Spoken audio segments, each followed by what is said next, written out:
Hey, hey, hello, and welcome. Hello, Eagle. Congratulations on getting first. Nice, nice, nice, nice. And Cade. Winter is so confusing. It's time for stream, but it's dark outside. I know. I was just outside as well. I put a winter-ish jacket on even. And I had a hat as well. It was crazy. But yesterday I walked outside because it was like 15 degrees and I was like, whew, I do not need a jacket. Like I only had a sweater. And I was like, oh, so nice. And then today, 5 degrees in the morning. I'm like, hat, please. Hello, JP. It's always dark for me when it's stream time. Oh.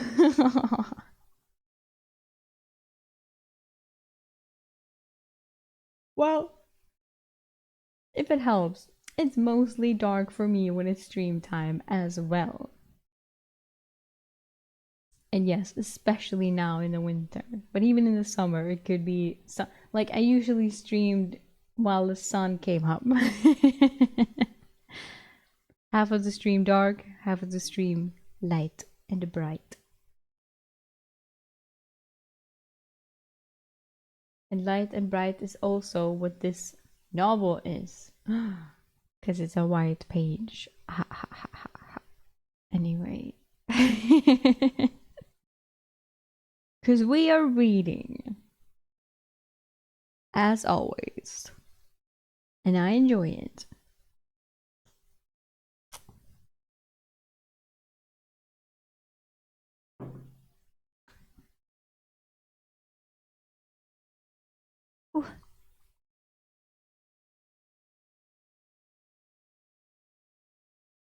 I've been reading to catch up, and I don't know, guys, it's pretty fire.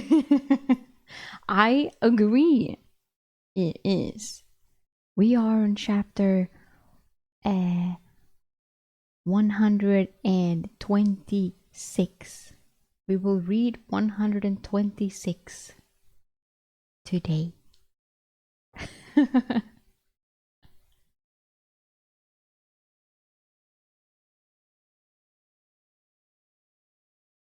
I just fill in stuff I miss with things I make up. That's good, Kate. You know, that works just as well. And that's why we have a little recap in the beginning that we will do now. So if you weren't here last time, you will be caught up anyway. Details here and there doesn't matter. Our story is what matters. What we make. That's the important story. Oh, you already passed us? Perfect. Perfect. No issue then. Okay, quick yawn. Because it is morning. Ooh, inspirational.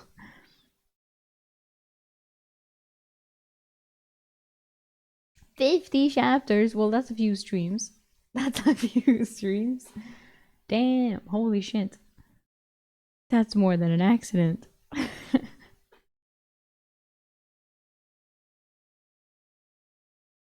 Oops. Don't worry. As I said, it's this story. You never read this one. Enjoy lurking, Eagle. Thank you for coming. Okay, recap time. Last time on A Soldier's Life, Eric met 3 random women in the woods that he now pays the herbalist ladies to teach and house. But big shit is going down. Eric's secrets get out. He has to confirm that it has a healing spell form. And Lorene is a snitch bitch. She has told Veronica's brother that Eric has a dreamscape amulet. So now he wants to duel Eric for it, so everyone knows about it. Eric accepts the duel and wins. And as a reward, he gets his own enchanted blade. Pretty poggies.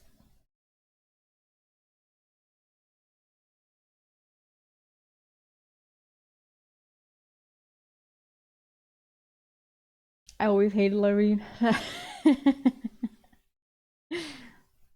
I know, right? I should have known. Bitch. As fast as she stepped into the dreamscape, I was like, oh no. Not good. How is stream a minute delayed for me? How will you know? I don't know why.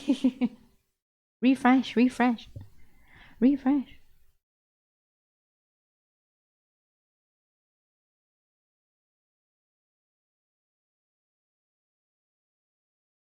She told people. I know. She told the brother, and now the brother told everyone. In front of everyone. He's like, Eric has a dreamscape amulet. And I was like, oh, shook. She should la leave.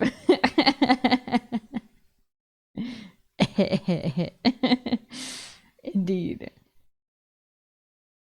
Maybe Eric will put her into his storage space as punishment. I feel like that's a fair punishment. I'm holding on. Goblin Child updates 0. Haven't heard or seen him at all. It's still in there. No updates. Was not mentioned at all. I know, it's like his fetish. Collecting people into his storage space. It's crazy.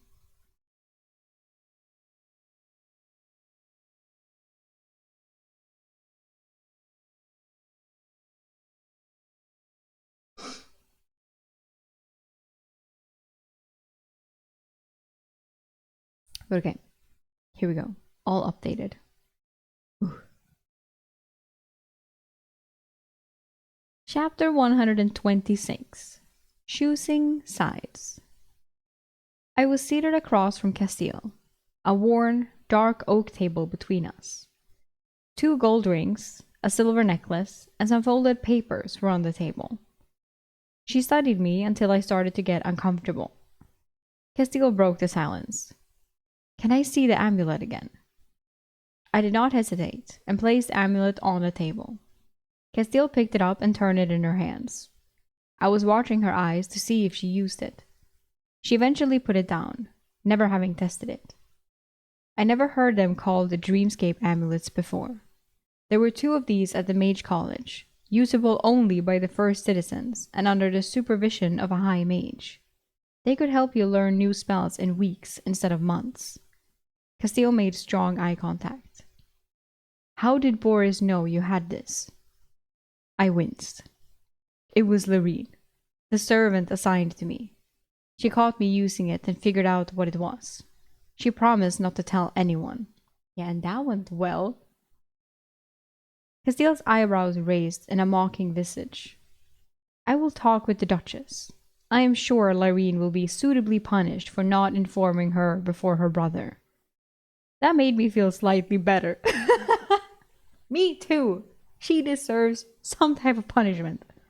But still, she had betrayed me, and the secret getting out was making my life much more difficult. She pushed it back toward me, like pushing away a temptation. "Secure it. Duchess Veronica is not letting her brother do any message sendings, but we are certain he will plan to obtain it or use its existence to gain favor from another powerful first citizen." I felt like this amulet was about to become an albatross. I took the amulet and stored it. Castile did not ask to use it, but her body language hinted that she wanted to. Castile indicated the items on the table. "These are the artifacts found on Sebastian." Behind Castile, Sebastian's collector was also on the bed. "The maps and instructions from the summoner are in Elvish." She indicated the papers. I winced again, realizing I had not searched his body thoroughly. I directed my attention to the table. The rings did not have any runic markings, on them that I could see. Are they magical? I did not see any markings on the rings.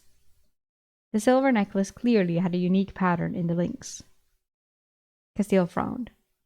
Dungeon rings are typically just silver, gold, or platinum bands. Only when they are in use or heated in a flame or with a thermal stone will their runic script appear. Oh, damn, okay, Lord of the Rings. She picked up one of the rings. I do not know their function, but yes, they are dungeon artifacts. After studying the ring, she put it down. "After we leave for the ruins of Caelora, the Duchess will compose a message sending to the capital. If Sebastian has an heir, they will go to him or her. If he does not have an heir, I doubt it, the Imperial Registry of Artifacts will be consulted. If any of the items are listed there, they will be turned over to the Emperor." Castile turned... Wait, no, I don't doubt it. He seems like a guy that would just fuck around and not give a fuck about the child. Because I was like, as if he has a family, you know? But then I was like, well, he could have gotten children anyway without having a family. So I take back my doubts. Castile turned around to look at the essence collector. Almost all essence collectors are registered in the Empire, so I will hold on to that until they request it to be returned. She let a small smirk escape. Of course, once we march with it, we will have no means of communication, as I do not know the message-sending spell. I figured out their plan. Castile and the Duchess had plotted so she would be able to keep the essence collector for this one assignment. I asked, "And the rings and necklace?" "I will try to figure out their function tonight. They will remain with the Duchess though. Most likely, Duke Octavian will come looking for them," she said with spite. "I do not understand. Duke Octavian?" I asked, bewildered. Castile clenched her teeth. "Flavius informed me Master Mage Sebastian's estate is in Duke Octavian's province. If he has no heir, and Flavius thinks he does not, then all his property will revert to Octavian." "Why not just not report the recovery of the items and keep them?" I offered a simple solution. If the items are not registered, that could work. But I do not know what is and what is not. The collector is definitely registered, but these, Castile looked at the rings and necklace. If we did not try to get them to their proper place, a truth seeker would discover the deception eventually, and the penalty is death. Oh. Castile straightened, and her tone turned serious.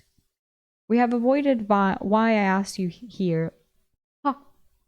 Okay, calm down. Redo.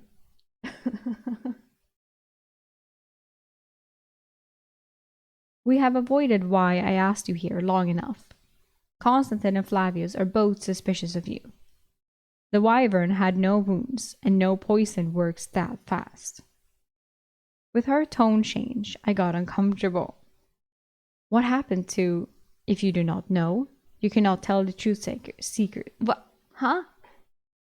What happened to, if you do not know, you cannot tell the truth seekers?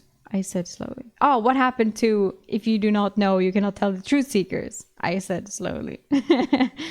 Castile pursed her lips and frowned. She was more direct.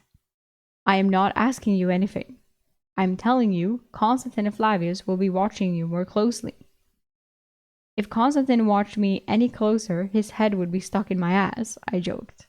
That got a small smile from Castile. Her smile faded. Constantine knows you can heal. I expect any future training sessions are going to be more intense, Castile said. I groaned, as that had been one of my bigger fears. Do you know Constantine's spell forms? Castile abruptly asked. He knows your secrets. It is only fair you know his, she stated, smirking openly. He has a form of telekinesis. He can move small objects, I answered, and Castile nodded. When I did not offer any more, she supplied them. He can tell if something is poisonous. Oh! No way. My blood suddenly chilled, and Castile smirked at my discomfort. What? Only poisons that come from plants, though. Oh. It is a weak spell form from the nature affinity. He has a third as well, another weak spell form that is actually quite useful. It gives him a full night's rest in 4 hours. Well, that we knew, but Eric didn't. That bastard. That is how he is always up before me. That is just cheating. I spat in disgust at the unfairness. Cheating? Castile asked, amused. You can heal yourself, create solid invisible discs, have a secret storage, and have an amulet that lets you train while sleeping. I think you have the advantage over Constantine. Castile did not even mention that I was working on a spell form for time. So you just wanted to warn me? I asked Castile.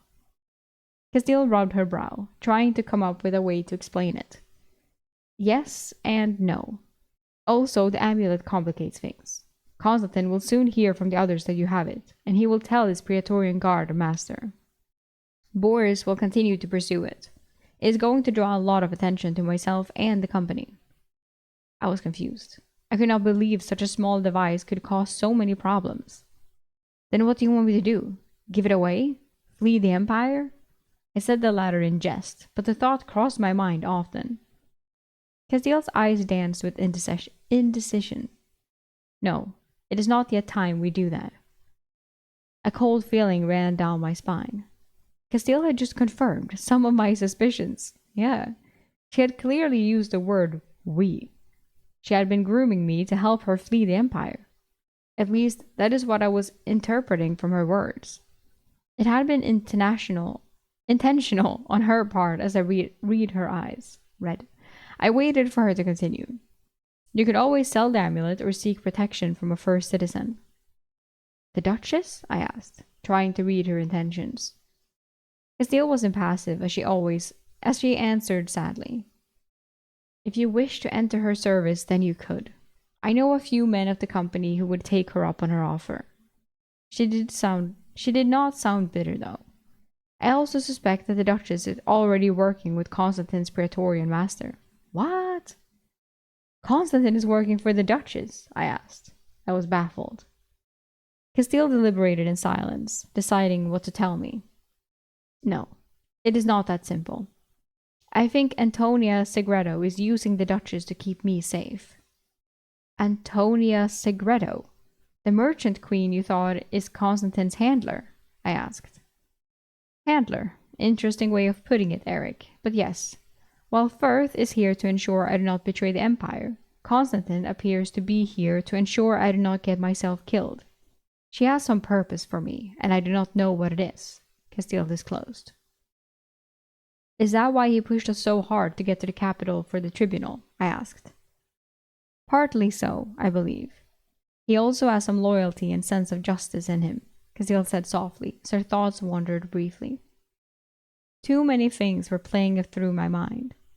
Castile was a peasant raised to power and caught in the politics of the empire. She obviously was hoping to escape one way or another. Constantine had been a mentor, a tough mentor, but still a mentor. But his true motives were hidden. Castile let me consider everything for a few minutes. I finally chose to side with Castile. What do you need me to do? Castile's lips twitched in a brief smile. Stay close to Constantine. Ask him for help in protecting your amulet. Castile let her words sink in before adding, if you can get him to divulge what Antonia Segredo has planned for me, it would help enormously. So this is what it had come down to. I was to spy on Constantine. Constantine keeps hinting that I should join the Hounds, I said after considering her words. Castile wavered a moment before admitting. He did mention it to me. He thought it would be beneficial for you, in case you had cause to flee the Empire. That is, knowing how your pursuers would work to track you. It was like lightning striking. Constantine thinks I'm going to flee. Castile laughed softly. I think he is more surprised you were still here.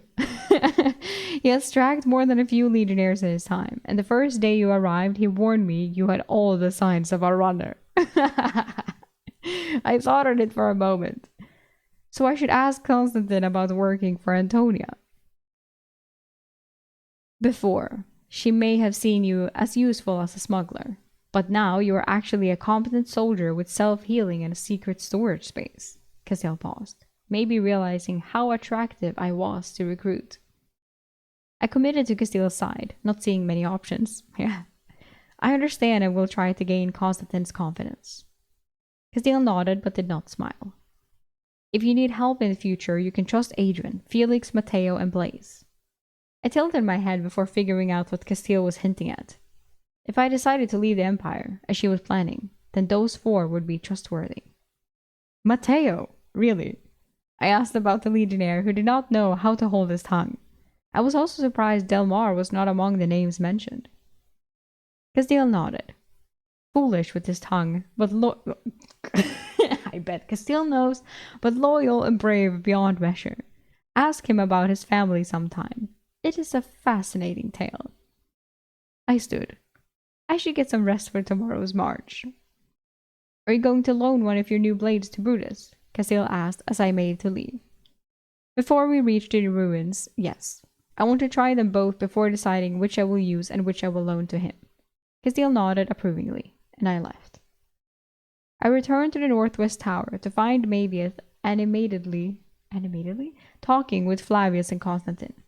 Mavieth was retelling the competition and how I had won the day against the first citizen. Constantine had Mavieth pause. So those are yours now. He pointed at the 2 runic blades on my bed with my pack. I nodded and studied Constantine. Maybe it was just a talk with Castile, but I could see the suspicion in his eyes. Flavius was ignoring me completely as he packed his backpack. I noticed a bundle of silvery arrows on the bed, so he must have received the runic arrows already. Mavieth broke the silence. Benito brought you this. His large hand dumped a mess of silver into my hand. 10 large silver and 40 small. Mavieth informed me. I moved the payout of the bets to my storage. Yes, Constantine. I'm going to loan one of the blades to Brutus, though I'm not sure which one yet. I assume you heard about the amulet as well, I said, sitting on my bed, my face impassive. From Matteo, yes, of course, who else? Sounds useful. I hope you're using it well, he said indifferently.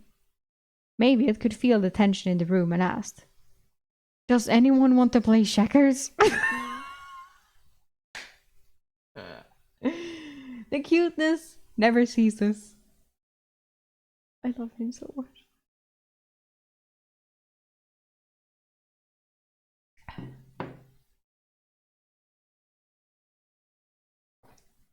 Constantine disappointed me, yes. We should all get some rest. It is going to be a long walk tomorrow. After inspecting the wyvern, I knew both Constantine and Flavius had questions about me. Laying down, I prepared. I moved the amulet to my hand and entered the dreamscape. I only spent a few moments encasing the bookshelf inside a rock wall in the scorpion room before exiting. I returned the amulet to my space for safety. The only way someone could claim it was by killing me, forcing the contents of my space into the real world. As I settled into an uncomfortable sleep, the unpleasant dreams came quickly. No matter where I went in my dreams, someone wanted the amulet. It started with Matteo asking incessantly to borrow it on the march. Then it was Constantine's Praetorian master trying to get it from me in exchange for her protection. Then it was the first citizen Boris demanding to fight me for it over and over. I beat him down every time. Constantine was up first and kicked the bed to wake me. Time to wake Eric. We have an hour before breakfast. Let's see if you deserve to carry those blades. I was awake instantly, but it was still dark outside, and Constantine held a glowstone. Am I still dreaming? I asked myself softly, even though I knew this was not a dream. Constantine barked a laugh. The rackets from Constantine had forced Flavius and Mavius to wake. I'm flattered you dream about me, Eric. Get your armor on. We only have an hour to make sure you do not cut yourself with your new swords. Constantine was being Constantine, and I did not detect suspicion in his voice. He was gone, stamping down the stone steps. I groaned, but started moving.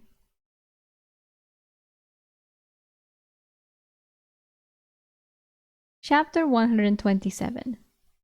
The Black Blade. Okay, Kate, it is early in the morning after all. Thank you so much for joining the stream anyway.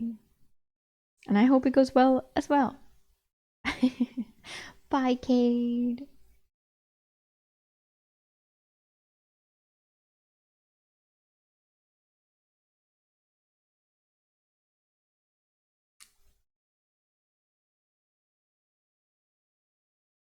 It does that.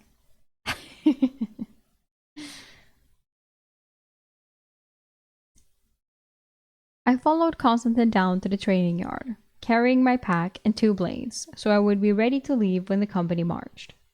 It was still dark when we arrived.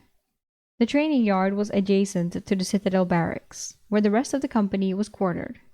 No one was up yet, and it was maybe an hour before sunrise. I decided to tease Constantine that I knew some of his secrets. So, you have a spell form that allows you to get by with less sleep. Constantine eyed me with an appraising stare. I do. I need about half what a normal man does. Just means I was required to stand watch more often than not while I was with the hounds. Constantine had his own pack and was getting ready for some practice. He took on a paternal tone as he gave me advice. You will just find the more spell forms you have, the more that is expected of you. But you know that already with your dimensional space spell form. I nodded as I was testing both blades, deciding what to use first. Are we wrapping our blades? I asked, since Constantine had made no effort to so. We usually use practice swords or wrapped our actual blades when practice blades were not available. You can heal yourself, Eric. There is no need to wrap mine. Constantine said dismissively with his back to me. I could imagine the eager grin on his face. I had been waiting for him to say something like that. Yeah, I can, but I do not have a lot of ether, so I can only heal a little. I hoped this would prevent him from causing me a serious injury to test my healing as I wrapped my blade in the tacky cloth. Constantine still did not wrap his blade and asked, Is that how you kept up on the run to the capital? You healed your feet as we went. I nodded, and he half smiled, shaking his head in an un-Constantine-like manner. Damn, Eric. My feet felt like an ogre had chewed on them during that run. Seeing you not suffering made me think I was getting soft. So I made you feel inadequate, I smirked, and he lost his good humor instantly. Eric, this is not good. He's gonna fucking hit you with the blade, please. Be nice. Constantine walked over to me, now all business, and held out his hand. Do you mind if I look at them? I had to remember trying to befriend the chorus man to find out why Castile was deemed important by his Praetorian Guard. I handed him both blades. The polished one is orc forged, and the black one is just old. He first held the partially wrapped black blade. It is sometimes called a devoted blade, Eric, forged by the smiths of the First Legion before the elves killed them all. That is why there are no runic smiths in the Empire. They are always killed as soon as they are recognized. There might be some working in secret for the Emperor, but they are not known publicly, Constantine stated in a scholarly tone. The elves killed the runic smiths? I asked, interested in the small piece of history. For the Radiant assassins, yes. Not always elves, though. Actually, the elves of Essenheim signed the peace treaty with the Italian Empire on condition all devoted blades forged to kill elves were destroyed. Fair. He moved his hand along the length of the black blade. It was mostly black with a large number of tiny pits in it. As I was saying, the devoted blades were forged to kill one specific enemy. When carving out the Empire, the First Legion fought campaigns against the orcs, dwarves, elves, goblins, gnolls, centaurs, and other humans. Most likely, this blade was forged against one of those. He handed me back the blade.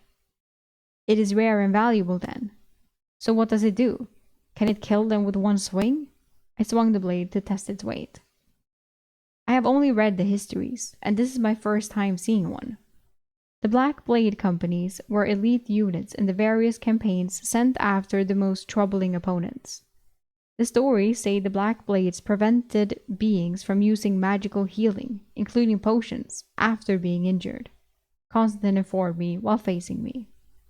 The blades are uncommon, but not rare, and probably hang on the walls of most citadels in the Empire.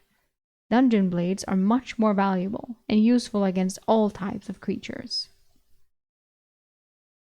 So will this blade not work against the specters? I asked, reconsidering choosing this blade. It will. It is a runic weapon. The black coloring is rumored to be from silver and other materials mixed with the iron on forging. There is an ancient tale about the black blades. It may regain some of its luster if you soak it in the blood of the enemy it was devoted to fight.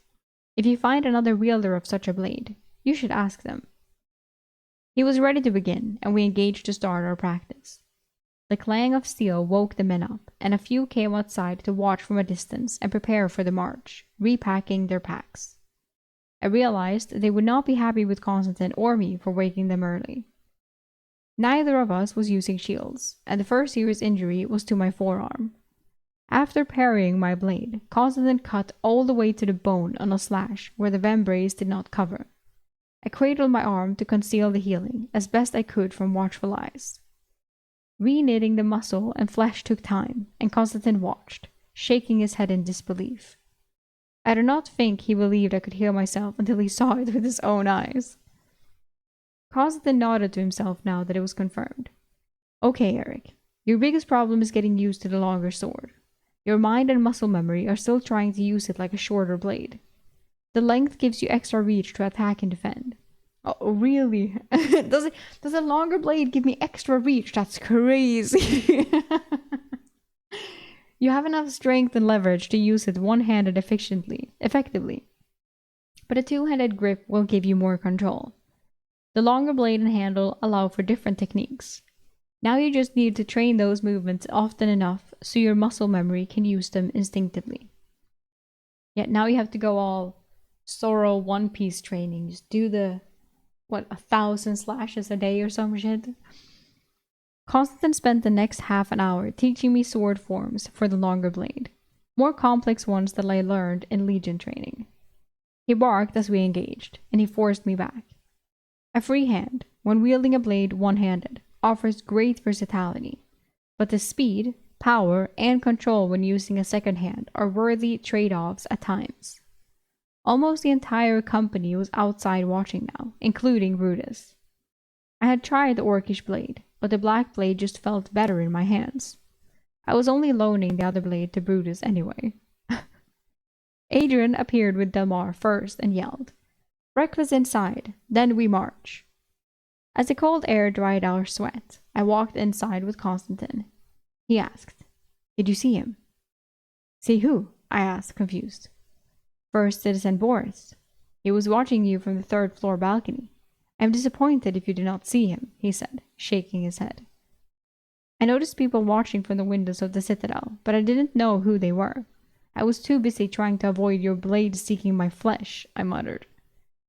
Constantine clapped me on the back in an almost fatherly pat. I taught you better than that. Danger can come from anywhere. My impression is the first Citizen Boris is about as smart as an ordinary bull. But if you ignore that bull, its horn will pierce your heart when you least expect it. Constantine went to sit with Adrian and Delmar, leaving me to take a table with Brutus and Matteo. I preempted Brutus's question. Yes, Brutus, I will loan you the orcish-made blade. The black blade feels better in my hands. Matteo sounded in. You were lucky that Constantine was not part of the contest. He brutalized you this morning and could have won the blade. Brutus defended me. He gave Constantine as good as he got. Eric was probably pulling a strike so as not to hurt the old man. Besides, he has his own runic weapon already. Matteo was bouncing and itching to change the topic. Do not even ask, Matteo. My answer is still no. Matteo looked distressed but did not ask to borrow the dreamscape amulet again. Felix came, put a massive haunch of ham on the table, and sat with us. Blaze brought a bowl of small boiled potatoes. To everyone's disappointment, the pitchers were full of only water this morning. Oh no. I noted with some snark. Since the Countess arrived, the food and drink quality has really dropped off. Everyone was using knives to cut off chunks of the boiled ham. Blaze commented, That is because you spend your nights in the alchemist tower. We usually get the leftovers from the Duchess' dinner with her mother. Seconds, but extremely tasty, and at least it is seasoned. He tapped the bland ham with his knife. As we ate, the conversation drifted to the company contest yesterday. I only half followed the conversation and nodded when appropriate. It was all too soon when Castilla arrived with Scholar Fabian, and Delmar ordered us to form ranks. Everyone made to stuff as much food as they could into their mouths as we went to shoulder our packs and began to march. Adrian addressed me. You will be marching next to Castile in the center, Eric. I nodded, as it seemed I would be talking with Castile during the march. Castile was dressed in comfortable clothing and even had a small pack herself, which I found surprising. She usually did not carry any gear, but then I remembered we had a kettle of souls. I assumed that was what she was transporting. Fabian was on her right, and I was positioned on her left. After we settled into the march, Castile said, You are going to protect Scholar Fabian, Castile smirked. Do not look surprised. You carry a runic weapon and proved yourself one of the best swordsmen in the company. Your aptitude to shield Cinna with your spell form was also a consideration. So, no more scouting with Constantine? I said, confused. We had agreed I would get closer to him and learn his purpose in the company. No, not with you carrying the potions again. Flavius is also back to scout with Constantine. Castile noted the scout further down the road. It was late morning when we reached the junction of the trade road that led to the ruins of Caelora. We took a short break at the intersection before starting the march north. The dirt road was lined with farms, but all too soon we reached the old paved trade road. Everyone got tense with the stone road beneath us. We had fought the Wraith and were headed into direwolf territory. Castile and Fabian talked about their plans for exploring the haunted city, and I listened as we walked. The first step was circling it and seeing if the maps Fabian had in the books matched. There were only 2 gates through the walls, the east and west gates.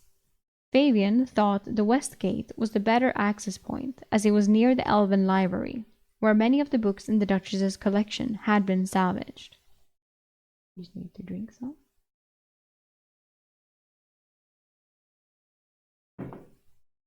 Oh.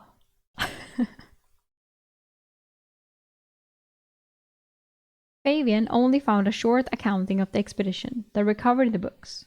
The expedition members camped a mile outside the west gate, and on the first day of clear skies and sunshine, they rushed to the library to recover as many books as they could. The specters had trouble in daylight, and they encountered only a handful inside the building. Still, 6 members of the 20-man expedition had died. Wow, that's many. Holy. Listening to Fabian describe the journal entries of the mage who led the expedition, I was not feeling too confident about our chances, but glad I now had a runic blade to fend off the supernatural creatures.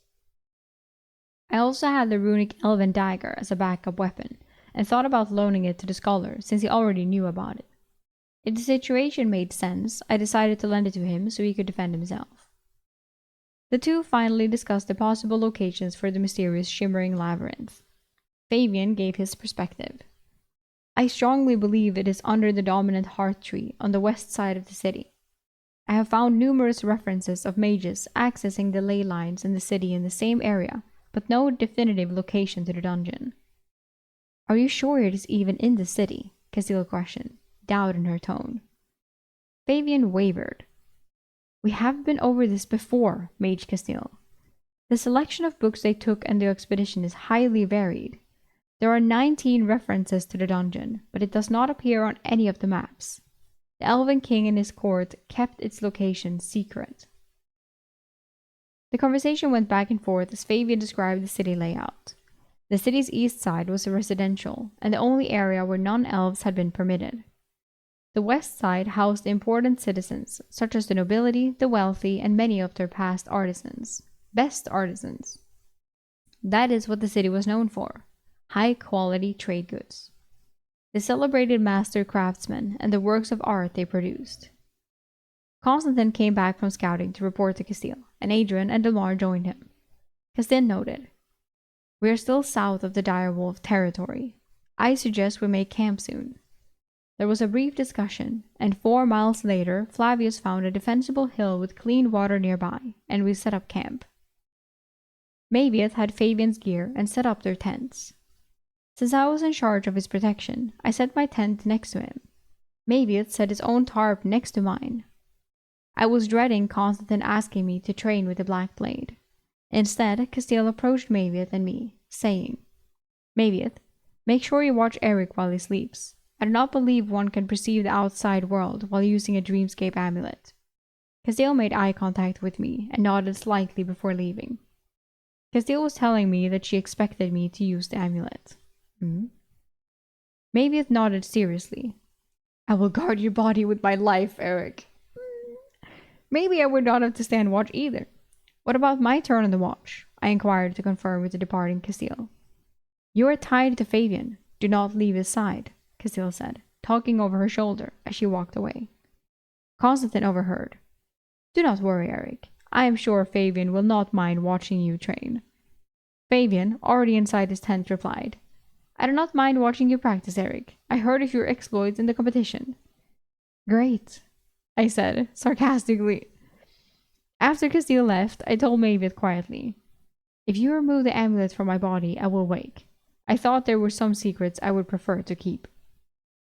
A few hours later, I was in my tent after a supposedly short session with Constantine before dinner. Dinner was cold, and only a little was left when we approached Larkin for our portion. He gave me an apologetic look as he scraped the pot for my bowl. Before using the amulet, I used a glowstone for light to page through all of Fabian's books. I wanted to add them to my dreamscape tonight. With the amulet in hand, I channeled Ether into it. Oi, what the fuck? Okay. Hello? It's a picture book now. We got AI direwolf pictures and a small dog. I know it's in the background, but damn, that is way tinier than this one. Holy shit. Okay. That's a big motherfucker. Okay. Wait, okay, sure. Okay.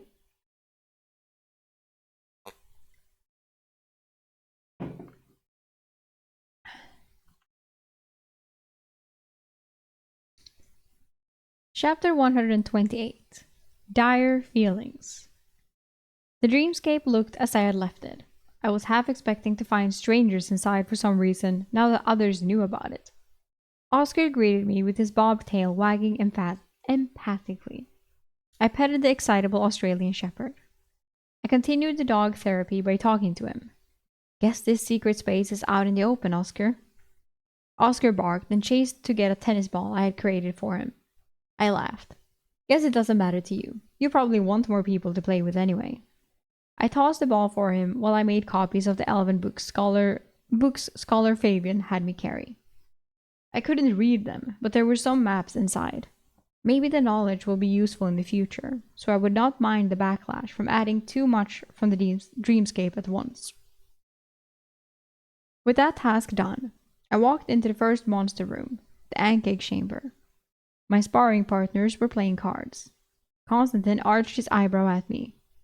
Going to get some practice today, or are you going to sit and lace about all night? He put down his cards, waiting for my response. I had just practiced with Constantine in the real world for over 2 hours this morning and this evening. I sighed. Yes, I manifested my new blade. The group around the table eyed the black blade curiously. They were waiting for me to choose someone to practice with. The table consisted of Mavieth, Constantine, Adrian, Blaze, and Xavier. I nodded reluctantly to Constantine, as I had practiced with him this morning and this evening as I adapted to the new weapon. With Constantine's help, I was now holding the blade more confidently. I was also confident I would beat the man in combat using my protection spell form. Oops. I was also confident I could beat the man in combat using my protection spell form. What I wanted to be able to do was beat him without placing a single air disc. We moved to the center of the chamber and began. The Constantine in the dreamscape had improved quite a bit.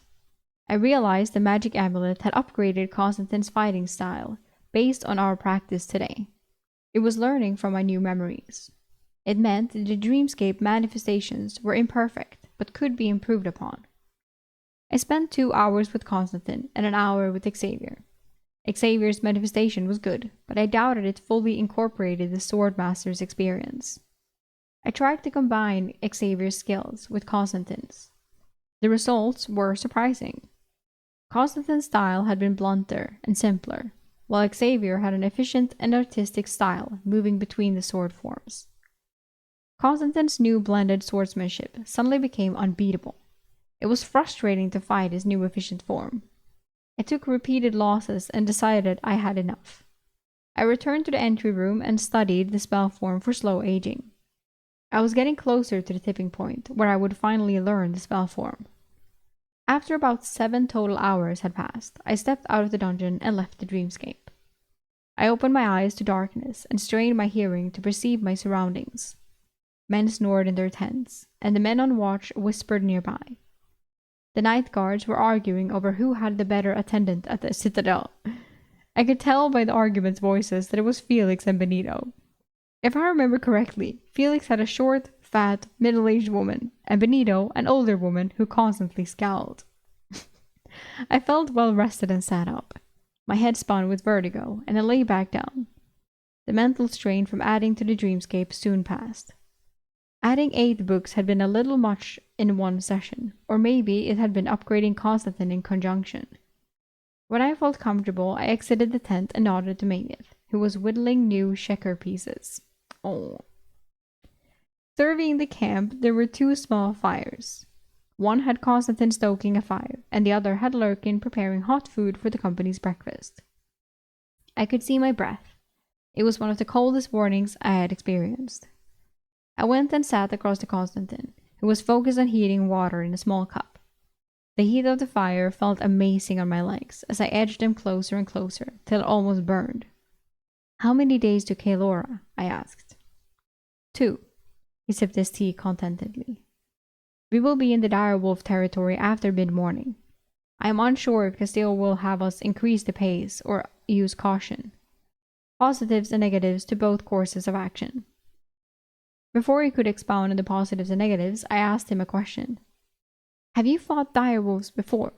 I stirred the coals on my side to release more heat. "I have. Smart creatures. They will distract the group and then pick off the weakest member, dragging them away.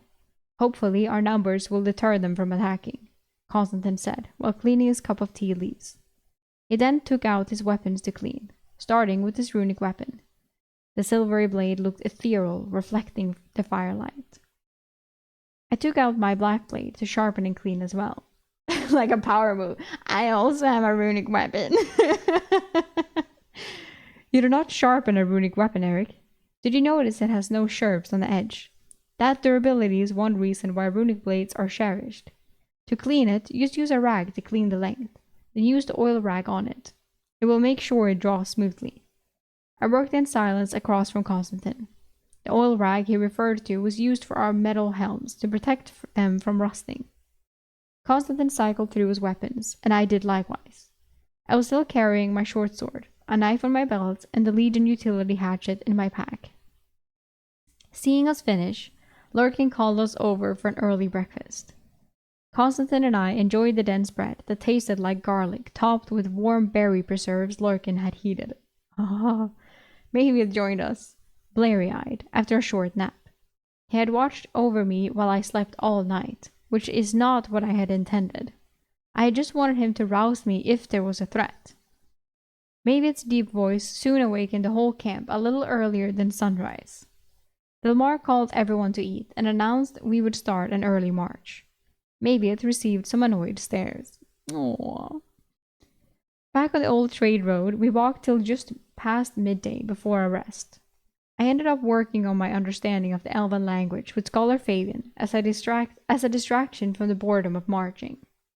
My Elven vocabulary was growing, but the scholar was not impressed with my pronunciations. We set a fast pace, and Flavius and Constantine were scouting only a short distance ahead. As we marched in the afternoon, the scouts started to find direwolf tracks crossing the road. They were massive, larger than a man's hand. We encountered our first direwolf later in the day. A signal from the rear guard had everyone turn, and our 8 men with shields quickly formed a wall. It looked like just a normal grey wolf at maybe 200 yards back. Then another darker grey wolf walked into the road to stand over the pup. Okay, so it was a baby. Maybe it advised the company. They are not hunting us. If they were, then they would not have shown themselves. His statement did not make anyone less tense. I was shocked as the larger wolf was just as big as Ginger. Yeah, that's big. Benito noticed the same thing. That beast is as big as a horse. I wonder if I can ride it. What the fuck? Firth barked a harsh laugh at Benito. Why don't you go and give it a try and let us know how it goes? Some laughs and snickers from the company eased the tension a little. Oh. Blaze, behind me, asked. I can hit it. Should I? There were some whispers between Castile and Delmar before Delmar announced. Hold your arrows. Firth and Mateo, you are added to the rear guard. We tightened the formation, and Constantine and Flavius were now only leading the company by 20 strides so they could retreat back to us quickly. Adrian was constantly reminding individuals of their jobs if a pack of direwolves did attack. Half the men were instructed to defend, and the other half were charged with killing whichever monstrous wolf Castile restrained with her shadow chains first. It was important to eliminate one foe at a time as quickly as possible when attacked with numbers. Scholar Fabian was probably the most nervous among us after we spotted the direwolf. I tried to take his mind off of danger. Fabian, have you learned anything about the dungeon? What monsters are inside? The king controlled the dungeon, and it gave vast resources to the city. Iron ore and silver were mined from inside it as the craftsmen in the city used it in great quantities. There are also a few references to rarer metals, mithril for one, he said giddily. It also supplies vast quantities of meat to the city. He paused to think. References to dishes prepared with boiled spider legs, bear meat, and mushrooms from the dungeon have appeared in my reading. Hello, Makiek! Hopefully pissed Eric didn't comment domestic violence. No, we have not seen Loreen yet. You missed that Castile wants us to spy on Constantine. She wants us to know why his Praetorian Guard, what the Praetorian Guard wants to do with Castile. As a treat. And right now we're marching towards the Kaelora, to the dungeon. we're walking towards the dungeon, and we just saw 2 dire wolves. Crazy.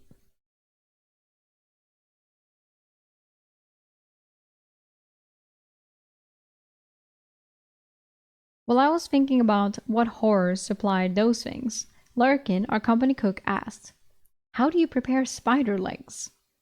Scholar Fabian had a big smile. "I wondered that myself." "Really?" "Apparently, you need to boil the legs and crack them open for the meat. Not all varieties are edible, but I read it tastes just like crab meat, only saltier. The elves seem to like the meat dipped in melted butter made from goat's milk." Delmar at the front of the formation replied, "Spider meat is a bit mushy, but not bad. On long delves, you eat what the dungeon provides. It is not uncommon for larger dungeons to support entire communities." I remember Delmar being a delver before getting conscripted. He addressed the scholar. "What else did you find about the dungeon?" "Nothing. Just a name appears in some text I pieced together. It was called the Shimmering Labyrinth.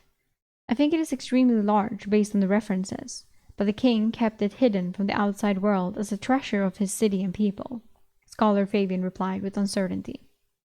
Firth announced from the back, "The large wolf is following us. It is in the woods, maybe 200 yards back." Maviot offered his input again. "If it were hunting us, then it would have called the rest of the pack. It is probably making sure we are leaving its territory. Maybe it is teaching the young one how to stalk its prey." Brutus noted, "If we are the prey, then your words are not reassuring, Maviot." There was some back and forth among the men when Castile ordered, "Halt! Constantine!" She called a scout back from the further down the road. When he returned, she ordered, "Go and check on the wagons we found on our way here." Constantine rushed into the woods, and I realized we were approaching the area where we had discovered the wagons. I remember picking up a gold ring from the ground at the time. The money from the locked chest had gotten the company replacement armor and soberol. Constantine whistled for Maviot, and the Goliath went to support him. It was not far from the road, and we could see them as the leaves had all fallen from the trees and bushes. I checked on our furry follower, and it sat on its hind legs about 200 yards back, almost taunting us. I could tell Blaze was itching to take a shot, but Castile held him back.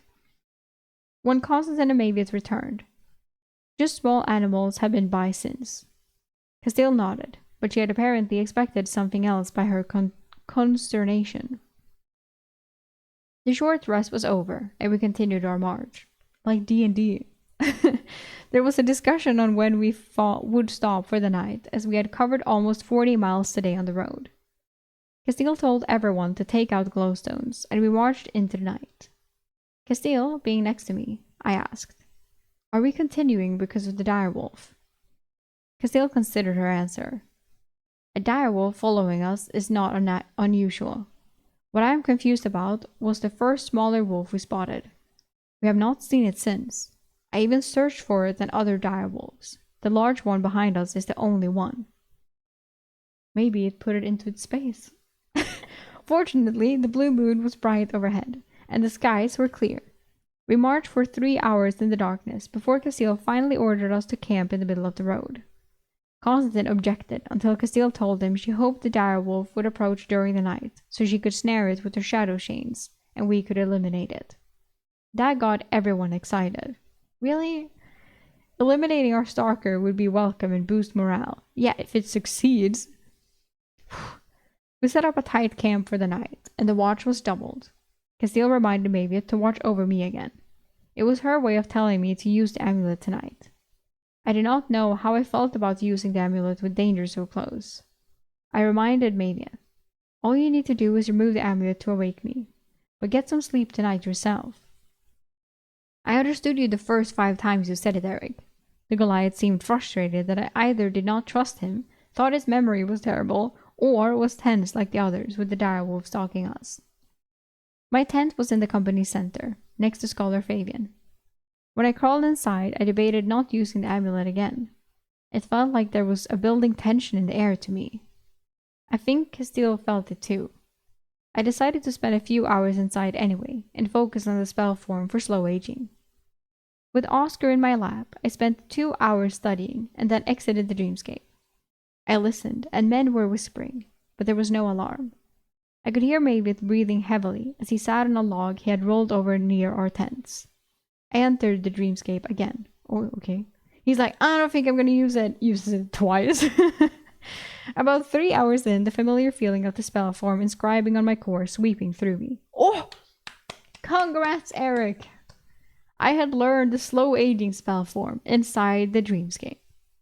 I exited the dreamscape and I did no longer know slow aging. Turns out I only know it in the dreamscape. Fuck. Excited to study it and learn how it worked. Nothing had changed in the camp, but Castile was agitated as the direwolf was apparently still watching us, but had not approached. I studied the spell form and activated it. It was supposed to draw a slow trickle of ether to slow my aging greatly. The trickle was so insignificant I did not even perceive it. I used some ether to cast some air shields and frowned. I wanted to see how fast my ether recovered with the slow aging active. My best guess was that my ether was recovering at half of normal. At least that was the best I could estimate. It was still a decent trade-off for being able to live for thousands of years. I would say so, yeah. I smiled as I lay awake for the rest of the night, listening to everyone and thinking about what I would do with all the time in the world. The sunrise came and the direwolf had never approached the camp. It had also remained vigilant, unnervingly watching us the entire night. Ooh. Oh, more pictures. This is the cover art, though. Maybe the direwolf was also considered cover art? Or this is actually tied to the fucking chapter. Because I assume this is the guy that I can never pronounce his name right. The one that talked to Eric through the wyvern, who has his own wyvern dragon thing. Traileor, yeah. I mean, yes, okay, so it is connected to chapter, and it was who I thought it was. Well, chapter 129. Traileorn Kelleran, POV. Okay, let's go. After arriving in the Telian wilderness, Traileorn left his apprentice Veyril and Ranger Relia and flew north on the back of Kilma. The Ice Drake was a good mountain friend. She moved with his body and did most of the work as they flew north, so he did not even require a saddle. His plan was simple. He would summon the largest wyvern he could and attack small towns south of the Telian capital. The wyvern would kill the peasants, making the emperor look incompetent and unable to protect his citizens. His goal was actually to get the emperor to leave his palace. Then Traileorn would attack him, putting his life on the line to end the accursed void mage. The emperor had caused him so much pain and grief over the last 2 centuries that he was willing to risk his life to finally kill him. Traileorn landed between 2 rocky summits and sent Kilma to one of the peaks to watch over him as he worked. Summoning a wyvern was always a difficult task. Luring one through an open portal took a lot of ether and a powerful summoner. The draconic beasts also had very primal desires: hunt, kill, eat, and reproduce. And the negotiation with the beast would usually have to satisfy those needs. I'll give you so many bitches, I swear to God. I promise. Deal? Deal.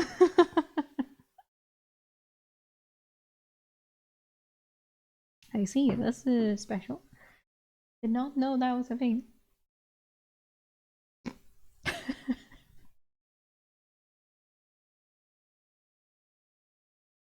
He spent an entire day laying out the largest formation he had ever constructed. He laughed, thinking it was big enough to summon an actual dragon. He was not stupid enough to try that, though. A dragon's will was too strong and would not even enter negotiations. Traileorn preferred to bypass the negotiation phase of a summoning and instead dominate the mind of the creature when it came through the portal. He spent an entire day resting in preparation, and Kilma brought him a large fresh fish to eat. I suppose you want me to cook it for the both of us. The Ice Drake puffed a frozen cloud at him. Fine. It is a good 20 pounds. I'm taking the best fillet for myself. The Drake puffed another cloud before curling into a ball and watching him work. The summoner skillfully descaled and sliced the fish. He found a large flat rock and held out his hand as he wove the spell forms together. A flame erupted from his palm as he blasted the stone until it turned an angry red. The heat was welcome as the weather was turning. It was not turning fast enough for him. He wanted to see the fruits of his labors. He had targeted fields and farms across the eastern Telian Empire. This winter, the peasants of the Telian Empire would starve and blame the emperor. The stone cooled enough to cook the large fillets. He reached deep into his belt pouch and pulled some salt and herbs to season the fillets. When he flipped them after a few minutes, Kilma got up and eagerly approached. "Old girl, you should be eating this raw. I have spoiled you too much with cooked food." The ice drake gave an indignant puff. "Consider this your reward for flying my old bones around." Traeliorn took a small piece of the fish after it was perfectly cooked, and the ice drake quickly consumed what was left behind. Kilma then launched herself into the air to keep watch from one of the peaks again. The summoner shook his head and considered sending the drake away if the emperor left his palace to confront him. It was something that was unlikely to happen, though. He began the ritual summoning with the watery blue moon, giving him strong light. The wyvern scale at the center was the focus as he poured ether into the runes he had carefully inscribed on the ground to focus his power. The magic would search for a match to that scale on all of Desia and sometimes beyond. He liked to think of it like fishing, casting out a line and hook, seeking out the fish on its own. It was almost an hour before he finally got a bite. He had devoted 2/3 of his ether to so far and was slightly worried when the portal finally anchored and opened, showing a wyvern on the other side. Even before the beast stepped through, he knew it was formidable. It came fearlessly through and immediately launched at the mage. The dragonkin's size and the attack's ferocity made him flinch. It was practically the size of an actual dragon. The containment runes flared blue, green, and red as they held the massive wyvern in place. It strained and roared defiance inside the circle. Traeliorn tried to establish a connection to its mind, but the creature was stronger than a wyvern should be. It was like wrestling an oiled pig from his youth. "Okay, why did you do that?" He kept grabbing at it, only to have it slip away. Traeliorn was sweating as his ether was slowly consumed in the fight for dominance. Finally, the wyvern made a mistake, and Traeliorn slipped into its mind and subdued its thoughts. What a mistake! It thought of something else? Oh, look over there! Oh no! He trapped me in his mind. The elf summoner sat heavily on the ground. His heart still raced from the struggle. A struggle he almost lost. He only had about 1/20th of his ether remaining. Kilma landed next to him, now that the difficult part was done. He noted that she used him as a buffer to the wyvern. He scratched her ear holes to let her know he was fine. He scratched her ear. Ew! Tip, don't do that. That sounds so not pleasant. He drank his entire water skin before slipping back into the mind of the impressive wyvern. Controlling a beast through its mind was not easy. He would give it back some control to make it easier on himself and allow himself time to recover. The wyvern lost the game. Oh my god, do you know about the game? Dude, okay, I do not know. Okay, my friend in high school told me about the game because he just randomly one day said, "I lost." And I was like, "Sorry, what?" And then he explained to me the game. And I have not known anyone in any place of the world in my whole life that has known about this. Okay? So I'm like, did he make this up? If he did, it's amazing. I have spread it. It's amazing. It's the best. I lost, by the way. But holy shit, bro. That's crazy that I hear of the game on my stream. My god. Because everyone I've told it about is also like, "What the fuck do you mean?" And then I explain it and they're like, "It's brilliant. It's the best thing ever." So now I was just extremely surprised because I did not know that it was a bigger thing. That's crazy.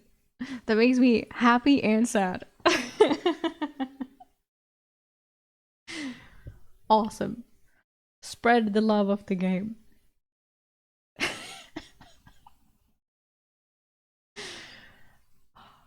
Perfection. Okay. Maybe. Maybe. Highly likely. My god. The game. I can't. I'm officially shook.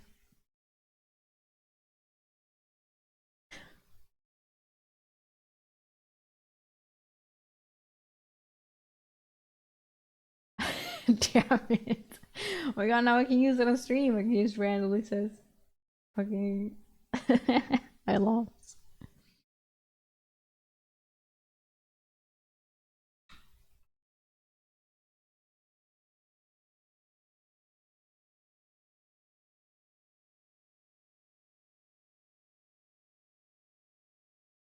Where is it? No.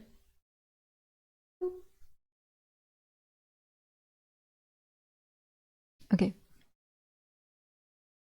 Back to this. The wyvern launched into the air, and Traileorn began the search for the largest farming communities north of him. He found a farmer in a field harvesting squash. A horse pulled a cart while the farmer and his children deposited squash into the cart for winter. He set the wyvern loose on the people and lessened his connection to the beast. The summoner collapsed on the ground, checking in on the wyvern periodically as it terrorized and killed peasants. Even after it had satiated its hunger, the summoner nudged it to continue its rampage against the people.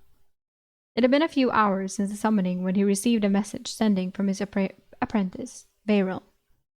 Master Kelleran, the legionnaires have found us. They have a drake and more than one mage with them. We are running, but I do not think we will last long. Please send help. Traileorn's heart pounded. He was going to lose another apprentice and friend. Not to mention the ranger protector's death would anger the general as well. He reconnected with the wyvern that was massacring a pasture of sheep. Pasture? No. The creature tried to resist Traileorn's mind, but the link had already been anchored.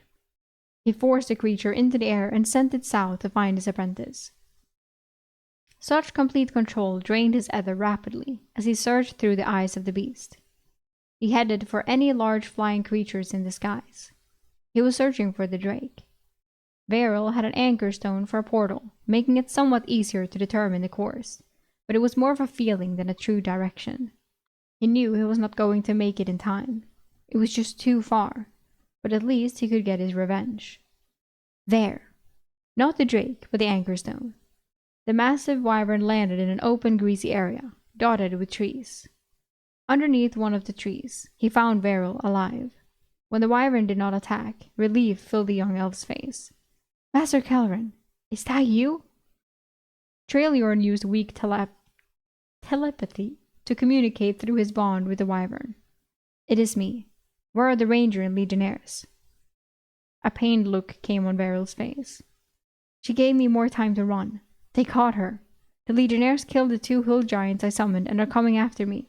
They have a powerful fire mage with them, Master Kelleran. The conversation was interrupted when a drake zipped over the trees. A man was riding it. The wyvern launched itself into the sky in pursuit. The summoner gathered his rage at much smaller creature. The aerial pursuit quickly got frustrating. The wyvern had overfilled its belly, not helping its agility. The rider and drake were too agile and fast, and the rider kept trying to anchor his own dominance on the mind of the wyvern. It was becoming futile, and Traileorn's ether was almost empty. He needed to take a risk. He pushed his mind to a corner of the wyvern and left the rest for the mage to subvert. He was a powerful human mage who soon grappled the remaining mind into submission, but did not realize Traileorn was lurking. The Empire mage landed his drake, thinking himself victorious, and approached the wyvern wearing a sneering grin. Conquering this beast was an impressive feat. Traileorn had almost failed himself. If Traileorn had not already weakened its defenses, the human mage would not have had a chance. But here they were. He waited as the human approached to claim his prize. The human even foolishly left his drake behind in his hubris. When he was in striking distance, Traeliorn pushed his mind out to regain control. The mage realized his mistake too late, and the wyvern's long neck snapped out and consumed him in one bite. Some defensive magic flared inside the wyvern's mouth, but the angry wyvern ground the mage with its teeth, crunching bones and forcing him down his throat to an already full belly. The drake took exception to his rider being eaten and charged the wyvern. The massive wyvern easily swatted it down and tore out its throat in seconds. The wyvern roared in victory, and Traeliorn smiled far away. He had saved his apprentice and killed a powerful mind mage of the Empire. Traeliorn took control of the wyvern, planning to have it carry Varel back to him in its claws. He walked the beast toward the trees, and his blood froze. The wyvern rushed the tree and battered it over, uncovering the dead apprentice with a legionnaire sword piercing down into Varel's body. The pained look on Varel's face made the summoner go into a rage. He had been so close. He had been so distracted by fighting the drake that he had left Varel unprotected. The wyvern's head snapped up, looking for movement. There. He forced the wyvern to chase the two fleeing legionnaires. He would get some modicum of revenge. One of the men made it into the trees, but the wyvern cut the other one off, like a cat cutting off a mouse. The legionnaire was halted in his tracks, separated from his companion. Arrows uselessly bounced off the scales of the wyvern as Traeliorn stared through its eyes. In the Italian speech, the legionnaires defied the wyvern and his fate, saying, "You prefer to play with your food. Well, bring it on." Welcome, Loco! Hello, hello!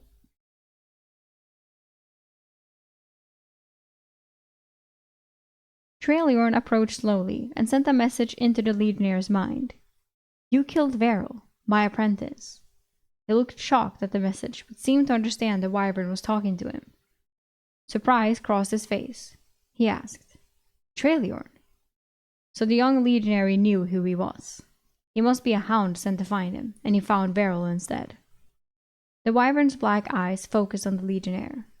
Traeliorn wanted confirmation he was getting his revenge. "Did you kill my apprentice?" he repeated. "Yes," the legionnaire answered with a clear and flat tone, not denying it. He was brave to be standing before certain death. Most men would have cowered, begged for their life, or soiled themselves. Instead, he stood defiantly, welcoming his fate. Far away, Traeliorn acknowledged his bravery and sent the final message to the human. "Then, legionnaire, know that it was I who sent you to your afterlife for your crime. Traeliorn Kelren, Varel's teacher and friend." The wyvern roared and lunged at the legionnaire with its powerful legs and neck. Traeliorn gasped as the backlash from his mental link with the wyvern was severed. He fell to the ground, and Kilman nudged his exhausted body worriedly. His ether was spent, and his head felt intense pressure. He was in disbelief. The wyvern must have been killed. How was that even possible? So instantaneously. Only one thing could have done that. Void magic. It must be another accursed void mage like the Emperor. How powerful would he have to be to slay a wyvern with just a spell form? Traeliorn needed rest. A lot of rest to recover from the backlash and the ordeal of the day. He was not going to return to Bardaradian lands until he got his revenge on the legionnaire who killed Varel. He rationalized his delay by thinking that the killing of a void mage would help the Bardaradian war effort.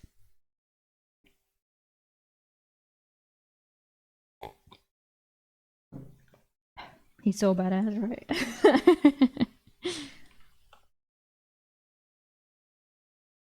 A few days later, Traeliorn was watching through a wolf's eyes. As two legionnaires searched the wyvern and Varel's body. He was still too weak to attack. He had come here in hopes of returning Varel's body to the earth, but found the legionnaires here instead. He should have known they would want to harvest the wyvern. He watched and waited for them to leave. When they did, he had the wolf follow them. Kilma stayed on the lookout, while Traeliorn buried Varel. He actually shed tears as he completed the task, promising the corpse he would avenge it. Oh. Hello, Final Smile! Welcome! The wolf followed the legionnaires back to the city of Sobral. The next day, it followed them along the road, and then north along the old abandoned trade road. There were over 20 of them in the company, but only 2 apparent mages in the group, and that legionnaire with void magic was among them as well. So 3 likely had strong magic. Traeliorn landed and dismounted Kilma a good distance away. It was still much too weak to confront them, but it would still take them days of travel to reach the capital. A direwolf came out of the brush to challenge Kilma. Traeliorn smiled, finding the contest of wills with the direwolf, even in his current state, to be simple. He sent the direwolf to replace the common wolf and track the mage company. He figured they must be returning to the capital on the old road. He would not let them get there, though. He just needed to recover more before he could summon again. Well, what would he summon? What the fuck? More AI. What is this supposed to be? What is this supposed to be? A ghost elf? A specter? Oh, a specter. Could be the specter. So many just random AI pictures in here now. What the fuck? Chapter 130. Disconcerting decisions. As I joined the company for breakfast, I did not feel immortal. Quite the opposite. Even with my slow aging active, I was certainly in danger being part of the Legion. I realized I had become somewhat numb to a fear of injury and death. It was just part of my daily life now. Castile was watching the direwolf as she ate with dried fruit and salted crackers. Blaze, can you hit it? She asked the marksman. Blaze looked up, excited at the prospect of finally getting his wish. He rushed to stand next to Castile and studied the direwolf for a few moments. No, the arrow's arc most likely would not make it through the high branches, maybe if we encountered a clearing. Castile studied the massive wolf and said, "Take the shot if you think you can get it." Well, Blaze nodded emphatically and went through his arrows, selecting the best one for when the opportunity arose. It was a long breakfast and a slow time packing up the camp, and Delmar did not rush us as normal. My suspicion was everyone was dragging because they knew we would be close to the Kaelora and the specters this evening. Castile had me open one of the salves to give to Linus. He was using small swabs of the gel on the worst blistering and chafing of the company. Some men had gained weight in Sobral, and their armor no longer fit perfectly, causing the chafing. It was a luxury we could afford now that we had a supply of salve. As we started to march, the direwolf followed us but remained in the trees far back, not allowing Blaze to take the shot. It appeared much more intelligent than it should be. During a rest, I heard Constantine talking with Castile. The direwolf will stop following us when we get within sight of the ruins. I'm surprised it has followed us this far, but they are smart creatures and know not to approach the undead city. Castile muttered with some snark. I am assuming you are suggesting we are not as intelligent as direwolf for going into the city. Constantine shrugged and retorted with his own snark. I have never met a smart human before. Oof. We all eventually do something stupid, more often than we realize. Castile shook her head, smirking at the comment, but nodded in agreement.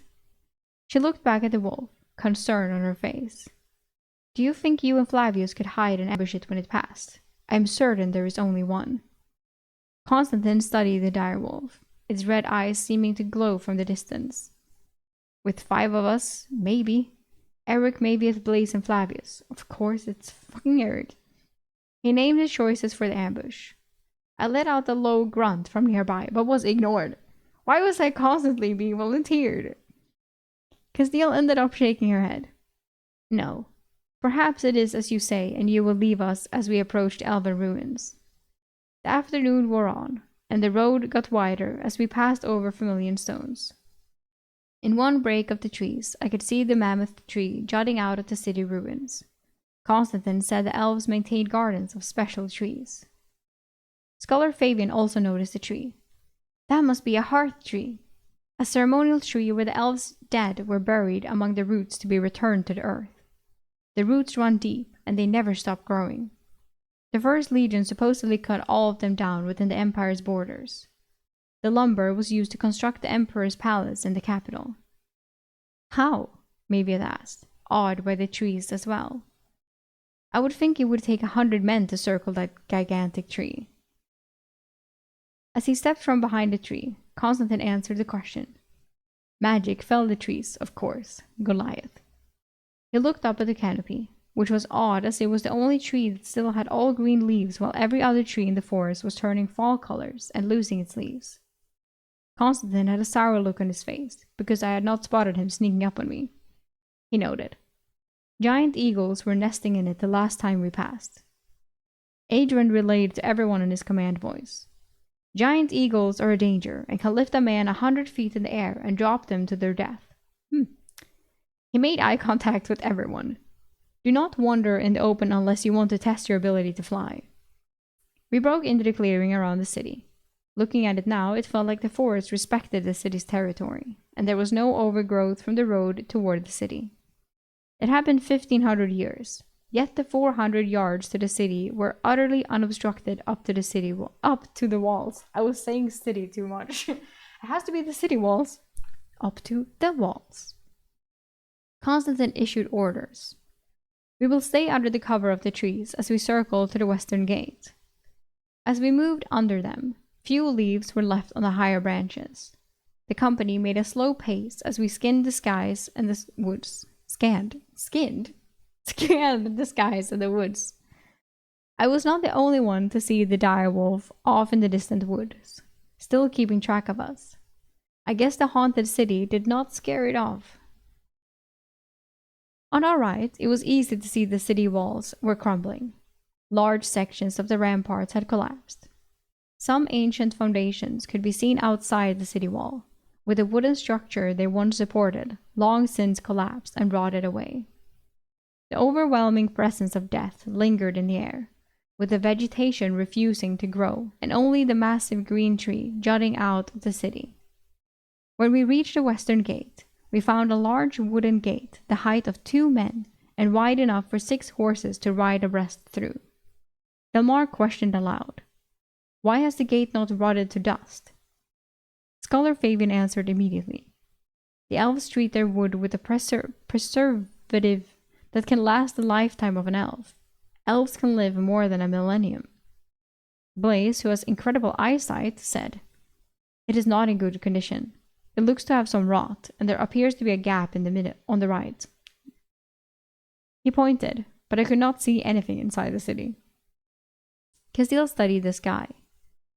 We will make camp further away and enter the city in the morning, with an exploration group composed of the scholar, myself, and those of you that have runic weapons, except Delmar. Everyone else will guard the camp. I almost laughed when Brutus realized that claiming the runic sword prize came at a weighty price. I had obviously fallen into the trap as well. Although I suspect that even if I did not have a runic weapon, I would have been volunteered. Yep. We moved 2 miles from the city and found a small, collapsed watchtower, similar to the one we stayed in by the river. There had once been a road that passed by this tower, but the forest had long since reclaimed it. Most of the walls had collapsed or were crumbling, but it would be easily defensible, and with the direwolf still watching us, the added security was welcome. While men moved large stones in the rubble to clear space for tents and make it more defensible, Constantine had Brutus and I practice against each other. I was finding the black blade's added length more suited my strength. Without using my air shields, Brutus and I were good training partners. Constantine and Adrian gave us pointers as they supervised the clearing of the tower's interior. I actually preferred weapon practice to moving the large stones with everyone else. Benito complained. I thought after a month of moving those cursed white marble markers, I would never have to move a stone again. Colm clapped him on the back. But you're so good at it. I bet you could roll that stone out by the entrance. Firth quickly doubted Benito's ability. I don't know. He's the smallest man in the company. They're just tricking him and he's stupid. Benito leaped at the opportunity. Of course he did. I bet you a large copper I could. I do not know if I should feel bad for Benito for getting tricked into doing the extra work. After all, he got a large copper out of it. Everyone was famished as the sun set, and a strong fire burned in the camp center. The walls around us were between 12 and 20 feet, so we felt safe.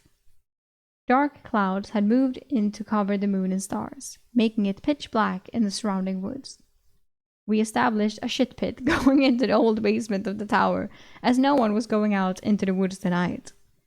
I heard Blaze tell Delmar he could see the glowing eyes of the direwolf in the dark. I had a choice when I entered my dreamscape amulet later that night. I could start working on a new spell form, or practice with my new sword. I opted for sword practice, as I did not want to get distracted trying to learn a new spell form during our exploration. I kept my practice short to just 3 hours. When I exited the dreamscape, all was quiet, and the weather had gotten very cold. I pulled out my heavy rain cloak and wrapped myself to sit by the fire. I was not the only one. 3 men were guarding the archway into the tower, and 2 other men were at the fire. I sat with them, glad for the heat. I was not surprised. One of the men was Constantine, and the other was Delmar. They were talking quietly and just nodded at me as I sat across from them. The crackling of the wet wood made it impossible to hear what they were talking about. Castile came and sat next to me unexpectedly. Delmar asked her, "Is something wrong?" Castile looked to the sky. "The wolf is still out there, watching, and these clouds are not natural." Constantine shook his head irritably. "The summoner?" Castile nodded slowly. "I think so. Some type of store elemental is causing the change." Delmar cursed. "An ogre's ass, Castile. If it is Treliorn, we should run now." Constantine stirred the coals calmly. "It is probably too late. Depending on what he summons to attack us, we might have to take refuge in the city." Castile offered some hope. "It might just be another of his apprentices. We will see how strong the elemental is when it changes the weather." As if she had cursed us, a few snowflakes started falling, quickly becoming larger and heavier snowflakes. The fire sizzled as larger and larger flakes were consumed on the coals. No one spoke until Constantine finally said dispassionately, "Seems like a powerful elemental to me." The camp was quickly awoken and everyone was ordered to pack. I was close enough to Castile, Adrian, and Delmar to overhear. Delmar wanted to retreat. "We should get back on the road and race back to Sobril," he added. "If we are going to run, we should also head east. Parvis is much closer than Sobril." Yeah, no way we're going to do that. The wet snow was accumulating quickly, pulling the heat from my body, and my toes were getting numb. My breath was a solid cloud every time I exhaled. I just hoped they would decide soon. My gear was packed, and I was ready. Adrian thought staying was wiser. If we march in the snow, at the rate it is falling, it could be a man's height in half a day. We should fortify the tower and prepare for the summoner. Castile finally decided. "We do not know how far the storm reaches. The direwolf knows we are in the tower. I think the storm elemental is creating the snow, so we do not move from here. Whatever beast he is planning to summon, it will know where to find us. He might be holding us here so he has time to summon a creature. We cannot deal with a wyvern," she said emphatically. Reluctantly, she decided on a course of action. We marched for Parvis. When Castile mentioned a wyvern, I thought Castile would give me a look, but she did not. Delmar called out, 3 days' food. Lighten your pack of non-essentials." Delmar was giving us the freedom to decide what we wanted to drop. The snow, already 3 inches deep after just 15 minutes, was soon littered with Legion gear and food. The falling snow quickly covered the tossed cooking sets, tarps, spare clothes, discarded food, and hatchets. Everyone was confused about the snow and marching before dawn. Glowstones were out, lighting our way through the deepening snow and limited visibility. Adrian moved among the men, letting them know what was happening so rumors would not spread. Visibility was only about 30 feet, and we marched 3 abreast and in a close formation. Then the front of the line suddenly stopped. Why? Everyone moved forward to circle a blue spectral form of a young elven child. It was thrashing at the snow, frustrated. Constantine already had his blade out and was flexing his forearm, eager to strike down the undead. He was scanning the snow further away, and you could see more figures moving. Castile had dropped her pack and removed the large bronze urn, the Kettle of Souls. Constantine looked down at her. "They are wandering far from the walls. They must be killing the vegetation at night. We should be safe on the road." Castile stood with the urn. "Destroy that spectre. Let's confirm this will work if we need it. Constantine eagerly stepped forward. The spectre looked just like a child, just translucent, and looked innocent, holding a flower in its hands as it studied us. Well, into the fucking storage you go, Eric would have said. When Constantine attacked, its face was twisted in rage as it lunged at Constantine. His lash left a blue line on the spectre, pushing it back as his sword sparked. A second strike followed, and the apparition deformed and melted slowly into the ground. Child dead. Dead child dead again. Castile moved forward, holding out the urn. Her feet crunched on the snow, and her breath created large clouds in front of her. The urn had faint blue sparks flashing over it as she focused Ether into the device. Where the spectre had melted into the ground, wisps of blue-violet smoke flowed up into the urn. It was similar to the smoke from forming an essence, but had a deeper purple color. Castile breathed a sigh of relief as she capped the urn. Constantine asked, "What happens now that it is inside that?" She shook the urn, but he could not hear anything. She explained, "It is destroyed. Ether crystal dust with a necromantic affinity for alchemy. I had never used one before, and it felt like I was draining the heat from my hands." Adrian rushed forward to attack another spectre of an older woman who was more white than blue and had blended in the snowfall. "Runic weapons to the front. Do not fire any of the arrows unless you absolutely must." I drew my blade and formed the front line with Adrian to my left and Brutus to my right.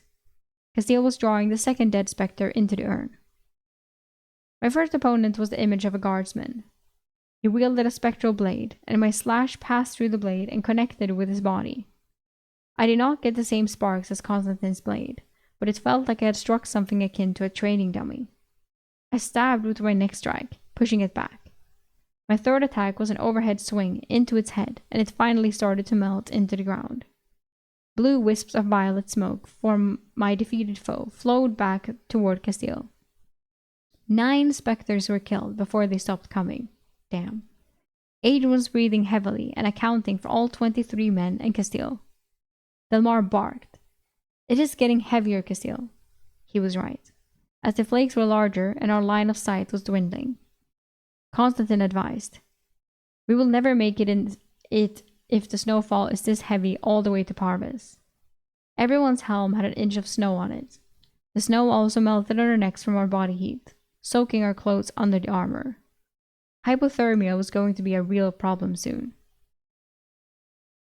Castile's hands were blue from the cold as she held the bronze urn. I produced leather gloves from my dimensional space and handed them to her. She took them absent-mindedly. She was considering entering the city, and we all knew it. Finally, the words came out with vitriol. "Cursed summoner, we make for the city's gate." Ooh. What's gonna try and kill them first? Since Trailiorn was like, they're not gonna make it into the city. I will make sure of that. So,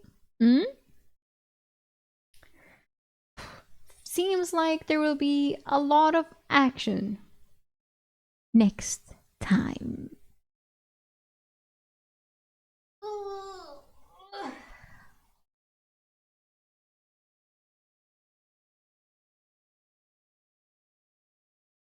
Crazy.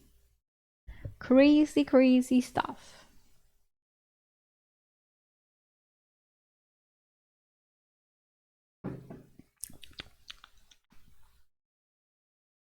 All because he was naked.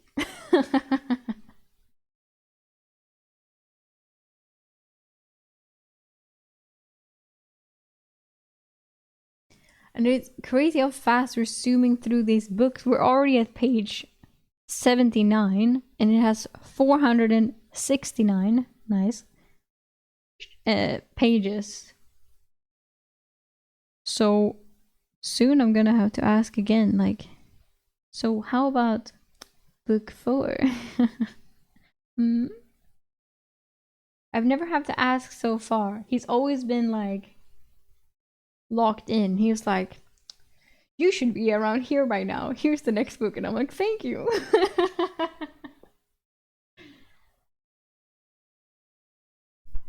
But it was a while ago since I got book 3. But then again, we also have some time left. Thank you so much for the resub, Final Smile. Book 4 PLZ. Book 4, please. How many books are there? I heard, from what I've heard from the stream, because I don't know, is that he's working on the 7th book right now. 24 books. Let's see, maybe I can... A Soldier is Alive books.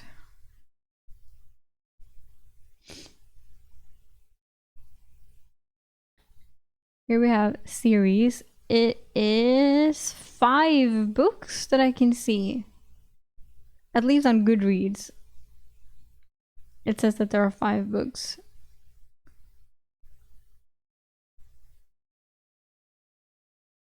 So we at least have 2 more books.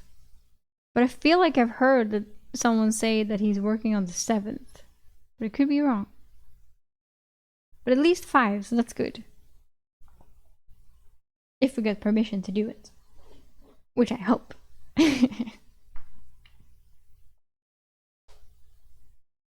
Yeah, of course.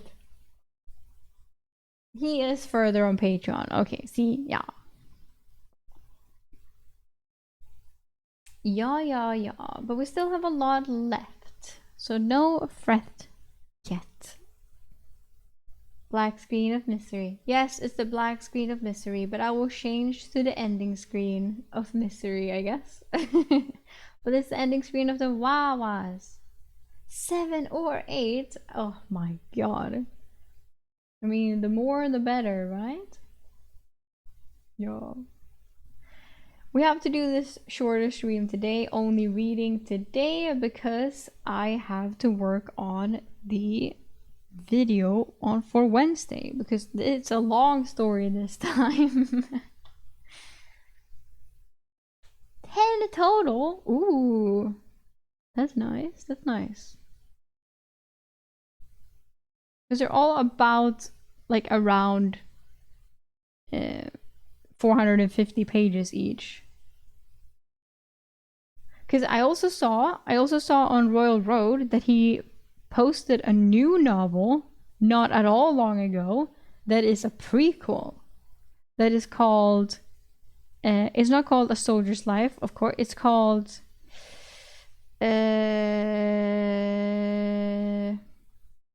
another word for soldier. Fuck was it called? Now I have to look it up. Like a life, and then it was like, this is something else. A gladiator's, yeah, it was A Gladiator's Life. I swear. Now I have to look it up.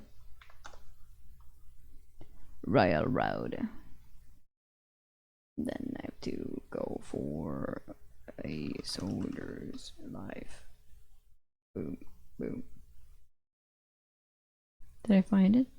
I did not find it. Why did I not search? Hello? Author name. Always rolls a 1. There we go.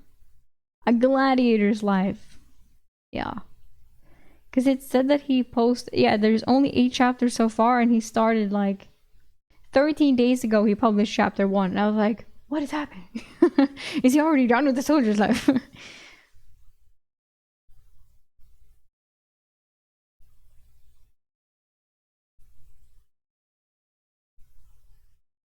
Because I just saw, it just says, before A Soldier's Life, there was A Gladiator's Life. About 40 years before Eric was ported to Dessia, another unfortunate soul was taken from Earth and rose to his own fame in the Italian Empire.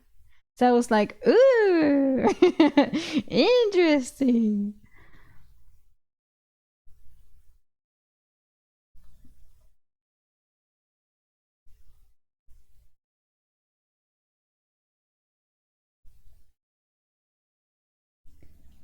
So I was like, maybe when The Soldier's Life is done, we could, okay, yeah, it is a bit darker. Ooh, really? Okay.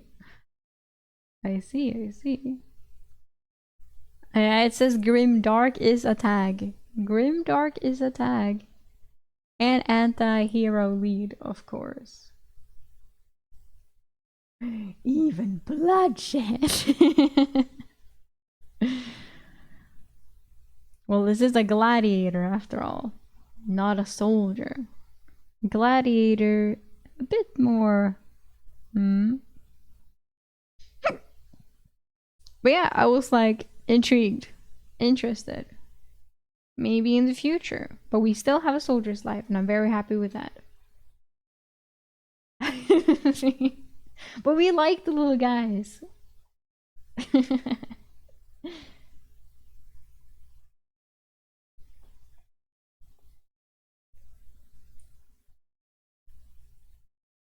Mm.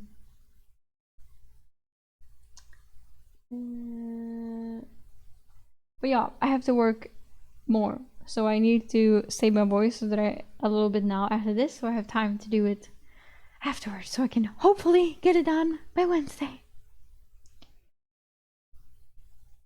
Updates that maybe once or twice a week on average. That's still a lot. That's crazy.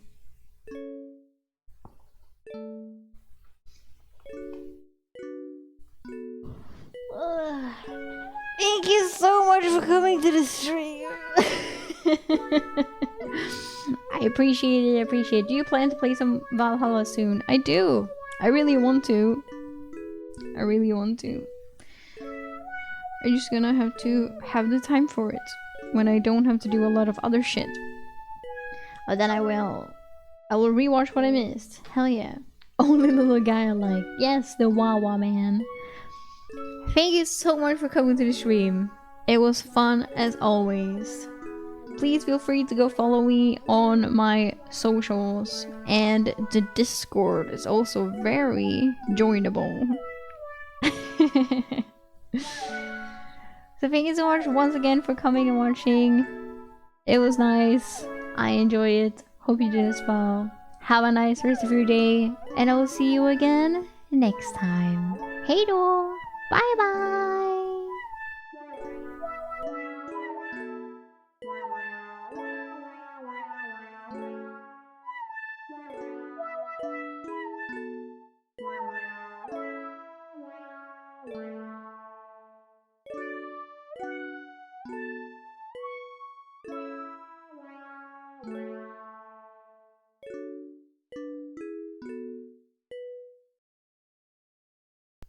Is my microphone making weird noises?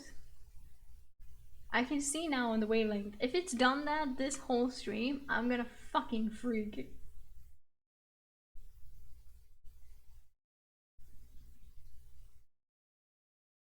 Oh my fucking god, dude. After criticism. Is it though?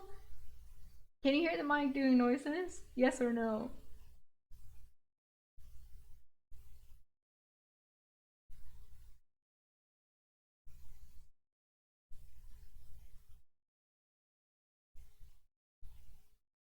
Oh no, no.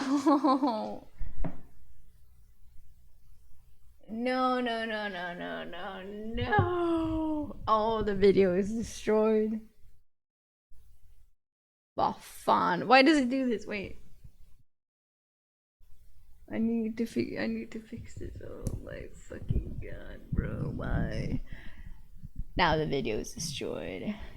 I have to turn my volume. Yeah. Okay, wait. I'm gonna. Wait, I will mute it so you don't die.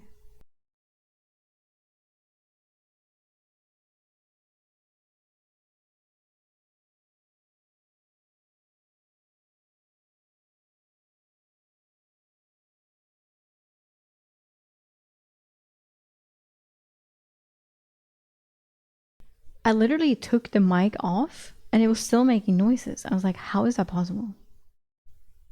Like I had the mic in my hand. Off the cable. It's still making noises. Okay, well, I will try and fix this. Sorry in advance if the fucking, or I mean, sorry afterwards, I guess. And in advance, it depends that the VOD might be fucked. But oh well, I can't do anything about it now. That sucks. Okay, well, thank you anyway for watching. I'm leaving now. Bye.